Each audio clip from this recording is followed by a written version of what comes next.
Hey everyone, welcome to the Captain Drone YouTube channel. Check out what's in my hand. I know I'm standing far away. This is the iFlight Mach R5 race quad.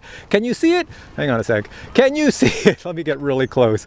This thing is really cool looking. It's got a little shark fin up top to make it go fast, of course, but actually that's in case it flips upside down. You can then do the turtle mode and flip it back over without the motors getting stuck in the grass. What I really like about this quad is on the back there's a little dial. You turn it, and when you turn that dial you can flip up the entire hood. I'll show you some video of that. And inside you have access to all your electronics for either configuration or repairs. That's sweet. So iFlight says this is a race quad, sport race quad, so you can see you wouldn't really put a camera up top or any place. There's no place to put a camera, and it doesn't come with any digital camera inside. At least at the time of this video, from what I could see in the specifications, didn't seem like there was an option for a digital camera, so my camera is analog. And it is a design where you put a 6S battery on the bottom and plug it in, and I think it takes something like a 1400 or 1500 milliamp hour LiPo battery at 6S. I don't have any of those. I think I only have 1300s. It does seem like it's built really tough. The arms are really thick carbon fiber, but what do I know? I haven't crashed it yet. Now, because my little goldfish brain is going to forget to tell you something important about this quad before I go fly it, how about we go to Indoor Steve, who's going to tell you all the stuff I forgot to tell you. So let's go to Indoor Steve and then come back to me and we'll be flying this thing. Hey, welcome to Indoor Steve. So this is the Mach R5, and let me tell you a few more things about it. First off, it's a very powerful 6S racing drone. Not only that, since it's iFlight's 10th anniversary, you can get this canopy in black like I have here, or the 10th anniversary version, which is white. For receivers, right under the nose, I have an ELRS 2.4 receiver, but you can get an 868 or 900. Or you can get the usual Crossfire TBS Nano receiver up here. Now in the world of drones, this is known as a 5-inch drone because it has 5-inch props. If we talk about what makes the R5 interesting, it's the canopy. Do you notice there's no antenna sticking out? There's not a lot of things sticking out other than this little shark fin up here. That's because that's the way iFlight designed it, so that it's aerodynamic. Also, when I show you the unboxing, my kit came with another kit. So I get a kit in a kit. So I get this drone, but they gave me a kit that I could take the XT60 from the bottom and I can put the XT60 connector on the top. And as a matter of fact, I can remove the canopy and I can just add a flat piece of carbon fiber, which was included, and turn it into a drone where the battery sits on top. As you're going to see in this video, the camera up front that comes with the R5 is analog. However, there's a lot of space in there, and iFlight does say you can put an HD0, a walk snail, or even a DJI-03 system. I don't know how you'd fit it all in, but apparently you can. If you're wondering about the flight controller, this is a product from iFlight, and iFlight, I always say, is very much like DJI. They have very modern items in their drones when they create something. So the flight controller in here is a very modern F7 flight controller, and the ESC is a 55 amp minimum ESC. And that ESC is going to run the brushless motors, which are quite large, and if I read the motors, they're 2207s at 2050 kV. These motors are supposed to get you a maximum speed of 208 kilometers per hour. So if you get it at the right angle and the battery's really good, you can go zing right across the skies at that speed. I should also mention, I think I missed it, that the camera which comes with it, which is analog, will shoot out the video out the back where you don't see an antenna, not much of one anyways. Minimum 25 milliwatts, maximum 600 milliwatts. iFlight also says if you put a 6S 1400 milliamp hour LiPo battery on here and you fly conservatively pretty much means you're flying in a straight line at 10% throttle, you'll get 12 minutes of flight time. Nobody flies an FPV drone like that, so for most people, especially a race quad, you're going to cut that flight time in half. All right, let's get to my review where I totally crashed this drone multiple times. Here we go. All right, so you're back to me, and I just want to tell you that since the version of the Mach R5 I have has an ELRS receiver in it, I'm going to use an ELRS radio by Radio Master. So I've got the Radio Master Pocket here, but I did put a little ELRS Beta FPV ELRS transmitter on the back. And for the bad news, since the version I have only has an analog camera in it, that means the signal coming back to me is analog, so I have to use my old Fat Shark's HDO2 goggles. There is a DVR inside that I can record the video to show you what I see in my goggles. However, as I've mentioned in so many videos, the DVR is crap. It makes a crap image. So the image I'm going to show you is going to be crap. So to get around that, I hope to put an Insta360 camera on the drone. The problem is there's no place to put the camera. I got to figure that out. All right, you can see it's a beautiful day, so let's go fly. All right, I just want to show you the type of batteries I'll be using in this review. So I'll be using 6S 1300 milliamp hour LiPo batteries at 120 Cs. So they should give me a bit of a flight time, but since I'm going to be buzzing around, I don't think I'll get a super long flight time. Let's get this set up. The battery just sits on the bottom nicely. There we go. There's a close-up. Battery strap is sticking out, and I just put the battery underneath it like that. Tighten the battery strap as tight as you can get it, like this. And then this XT60 plugs right into the back here. And there we go. So I'll just hold it up here in the air. You can see with the battery on, it's standing off the ground quite a bit. So all I'm doing right now is I'm just going to hover it. That's all, nothing more. So let's hover it. Whoa, I've lost it. Oh, that's what happens. This thing's way too powerful. I lost it there. Did you see that? That thing is insanely powerful. Holy crap. This is the quad after that. Holy crap. I couldn't regain control of it because when I tried to level it out, it just wanted to keep on going. And it thundered in upside down, which means I cracked the top here canopy. Yikes. But the good news is I got 2 canopies in my kit, so I'll have to replace that. But I'm not going to do that now. I'm still going to take it for a flight. It should fly. But I am going to use the same battery and take it for a flight. Here we go. We are ready for the maiden flight. I am really excited to see how this goes. iFlight did say the design of this quad is designed so that if you crash, you don't break anything. Well, I did break the little shark fin off top, but as I mentioned, I have another canopy. When I get home, I'll put the new canopy on. Now, unfortunately, when I fly this, I only have analog reception coming back, so the video is not very good. But I did stick a little Insta360 camera up front, just double-sided taped on. But the problem is, for all of you people in the FPV hobby, you know that if you fly a race quad, the camera on the quad that the pilot sees has to point at a 45-degree up. So that means the drone flies like this. Well, look where my Insta360 is pointing when I do that, at the ground. I don't have anything to get it to point up. At least I haven't figured it out yet. So I might be showing you low quality video from the analog camera and then higher quality video looking at the ground. There's not much I can do about it. Just to show you what I mean with the Insta360 camera, the Insta360 camera is on right now. Now when the drone flies, it's gonna tilt like this. Could you still see my face? Nope, you're probably staring at my knee down here. So I don't know, we'll see what happens. All right, let's plug this in. And let's just hide this little balance cable and get it ready to go. As mentioned, I'm pretty excited to take this for a flight. I love fast quads, but this is going to be maybe a little faster than I like. Let's see what mode I'm in. Flight mode angle, flight mode acro. We're going in acro, we're going full speed acro. Here we go. There we go. Let's just stay away from humans. I'm taking it easy coming around this field. It flies fast, people. Holy crap. I'm seeing tons of jello in my image through the analog goggles because there's so many vibrations. I'm going to slow the props down. Let's see how much I could slow them down here and just bring the nose up. I'm just staying away from areas where humans would reside because this thing would hurt if you get hit by this. All right, so this is me going super slow with this thing. Oh my God. Gets rid of a little bit of the jello when you go slow. So my throttle's at about maybe 5% throttle on here. That is crazily crazy. All right, so how fast does it climb? Listen to it scream, and it's way up in the sky. Holy crap. It's not a freestyle drone. I don't think so anyways. It's more of a race quad, but I'm pretty sure you could do some pretty amazing freestyle with this thing. Let's just see here. Let's go in the sun. There we go. Whoa!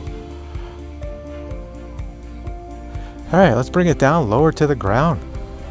Let's buzz along the ground a little bit here. Okay, I'm gonna lift the nose back up so my little Insta360 can look over the horizon and get some video. Well, actually, I gotta bring the nose down again. I'm slowing the throttle down to bring it down lower and lower and lower and lower. So I would say anybody who gets this, you really have to be in the need for speed with this thing. It is not something, it's not your grandma's drone. It's definitely not a beginner drone, not in the least. This is something for people who know what they're doing. The battery voltage on here is looking good. It's not complaining. I don't have any low voltage issues happening. It seems to be really good. There I am over there, and then we'll punch it out just as I get to me. And trees and punch out. Look at that. Look at that. Holy cow, I'm in the stratosphere.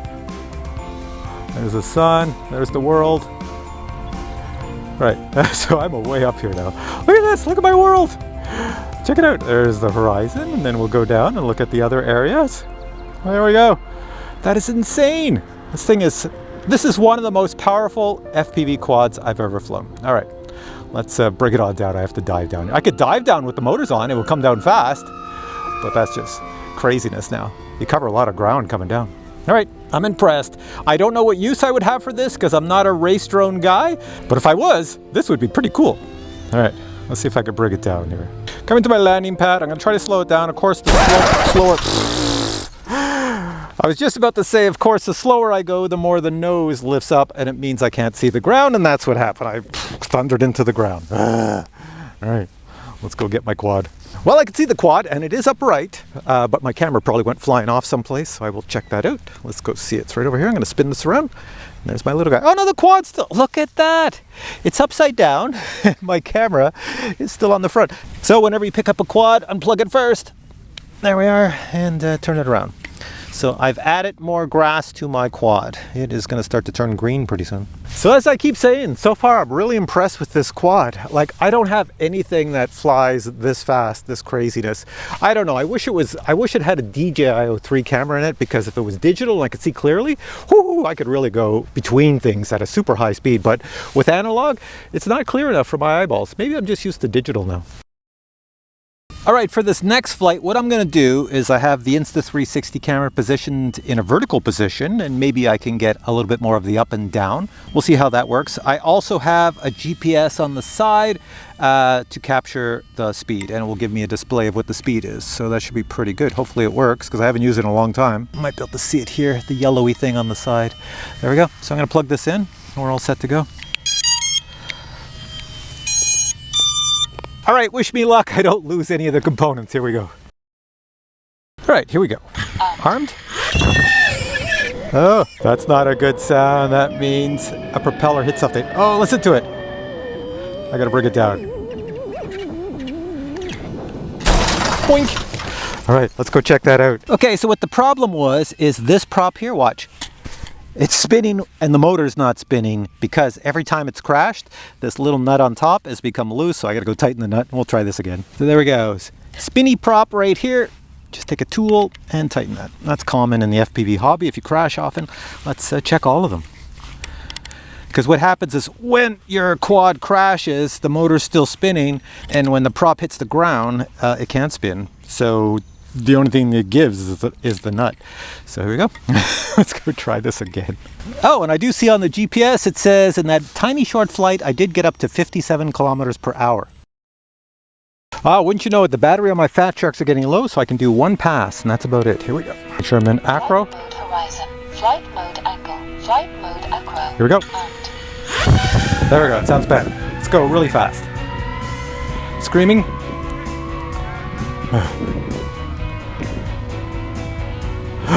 I'm going as fast as the thing will let me go. Try not to climb, stay away from the kids on the field.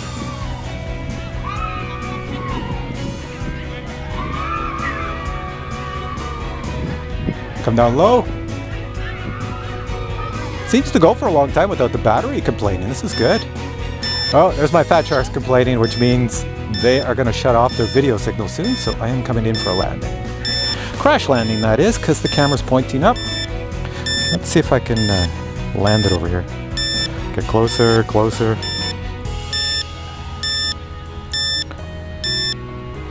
I'll try to just drop it out of the air, right over my camera. I can barely see the ground. Oh, we hit the ground, and we're done. So I can read the speed on the side, and I've got 163.30 kilometers per hour. I'll show you here, 163.30 kilometers an hour. Now you probably can't see it in this camera anyways. Take my word, it's down here on the little GPS readout. So it's pretty fast. It's not as fast as this thing can go. They say it can go over 200 kilometers per hour, but that's the best I could get it today. Right, I got kitties coming out on the field over here. You can see them over there doing stretching exercises. So yeah, that means I gotta end this session. This is the box the Mach R5 comes in. Inside the box you'll find the drone and accessories. The drone arrives fully assembled except for the props. You will need to install those. Prop nuts are included in the kit. If you ordered your drone with a Crossfire or ELRS receiver, you'll find the receiver under the nose. My drone arrived with a spare Mach R5 canopy and shark fin. I also received the Sport top plate kit. That's in case I want to place the battery on the top, vice the bottom. And 2 sets of 5-inch props were included, 1 set as a spare. I also received 2 battery grips, 1 as a spare, and I received the spare battery strap. In addition, I received spare hardware. Documentation and warnings are included, as well as a set of stickers. Total takeoff weight of the Mach R5 with a set of props is 304 grams.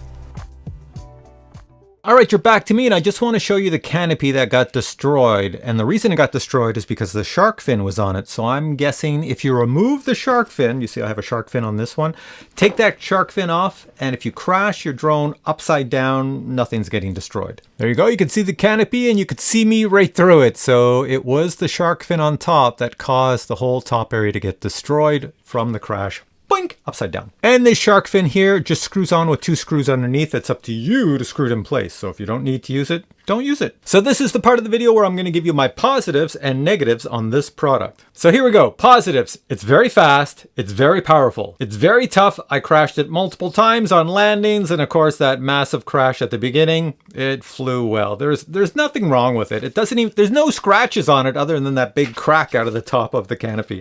It feels solid in the hands, and when you fly, it feels very solid in flight. It doesn't feel like it's wandering or anything. It's very true to where it's going zing, so it's very good in that respect. The analog video signal coming out the back at 600 milliwatts, very clear in the goggles, no issues there. Obviously, the video I showed you is from my Fat Sharks, which records the video as crap, so you get a crap signal. And the last positive I'll say about this quad is that if it's really windy out, you can fly this. It doesn't even notice the wind. It just cuts through the wind. And now we come to my negatives. The first one would be the shark fin. This shark fin up here is designed to break off. Like just the construction of it being screwed with 2 screws underneath.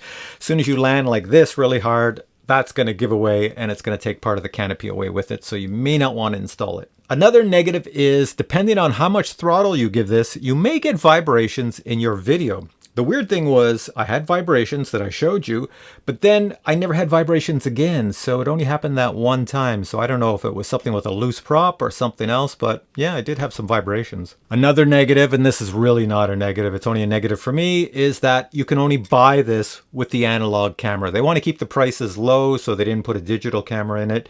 I would have preferred to have this with a digital camera, but honestly, most race quads on the market still, they are the last beast of drones on the market in the FPV hobby that always come with an analog camera. It's something to do with the race world and the race quads. They just only need an analog camera to get through those gates. Chung, chung, chung, chung. So that's why analog cameras are still popular on race quads. And the final negative is the price on this is really decent, but it's definitely not a beginner drone. It's not for beginners. And it's a little bit of a negative because I think a lot of beginners would love to have a 5-inch race quad and start off with one. But I guarantee if you're a beginner and this is your very first quad, it's going to go up to the moon, or it's going to land on somebody's house, or it's going to hit somebody, because it's very difficult to control if you don't know what you're doing. But the end result is I really like this. I like race quads, but I'm not a race quad FPV guy, so I have no use for a race quad as per se. But I do like to buzz around my field with race quads now and then, because the people on the ground get freaked out because it makes such an incredibly death from above sound as it goes vroom, vroom, vroom, whizzing back and forth on the field. So if you have questions on the Mach R5 Sport from iFlight, just post your questions below and I will get back to you. If you would like to buy this drone, I will put links to it below. You can go check it out. It's available on the iFlight website. Maybe some other ones. If I find other websites, I'll put the links to those sites below. And in every video, people always ask me about the price. The price for this quad, I can only give it to you for my country. I can't give it to you for your country because for every country, the exchange rate is different. So I guess the best thing to do is I'll tell you the price right now for people in the US because that's my biggest audience. So in the USA, this sells for approximately $300 US. You get exactly what I have here for $300 US, which is not a bad price for a super powerful race quad. Other countries, I have no idea. But if you check my links below this video, it will show you the price for your country. All right, guys, if you enjoyed this video, please give it a thumbs up and I'll catch you in a future video with many more drone reviews, helicopter reviews, and RC plane reviews. Until then, I say bye.